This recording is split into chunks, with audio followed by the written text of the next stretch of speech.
10 katotohanan sa buhay merchandiser sa bansang Pilipinas.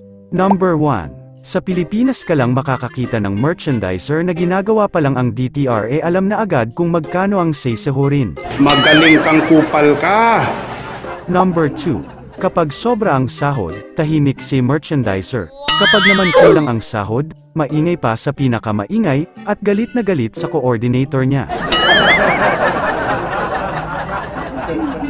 Number 3. Sa Pilipinas ka lang makakakita ng merchandiser na kailangan munang magbayad ng PhilPay Rage bago i-renew ng damuhong HR. Magaling kang kupal ka! Number 4. Sa Pilipinas ka lang makakakita ng merchandiser na ang lahat ng suot ay may berda ng initial ng pangalan nila, damit, pantalon, underwear, medyas, kailangan may color coding pa.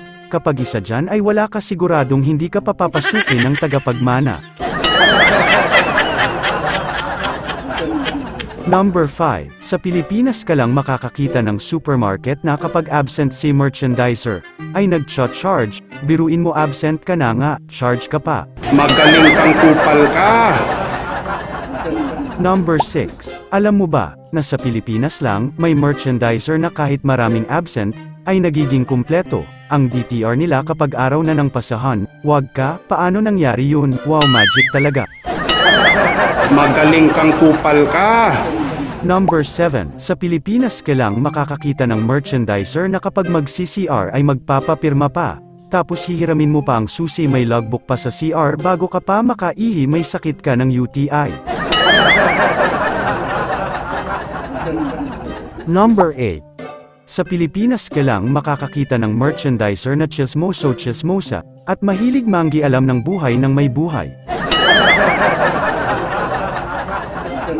Number 9. Sa Pilipinas ka lang makakakita ng merchandiser na kapag umabsent sa supermarket ay kailangan pa ng absent letter pagbalik, tapos ang gusto original pa, tapos kailangan tatawagan mo pa ang supermarket, nakakabobo talaga.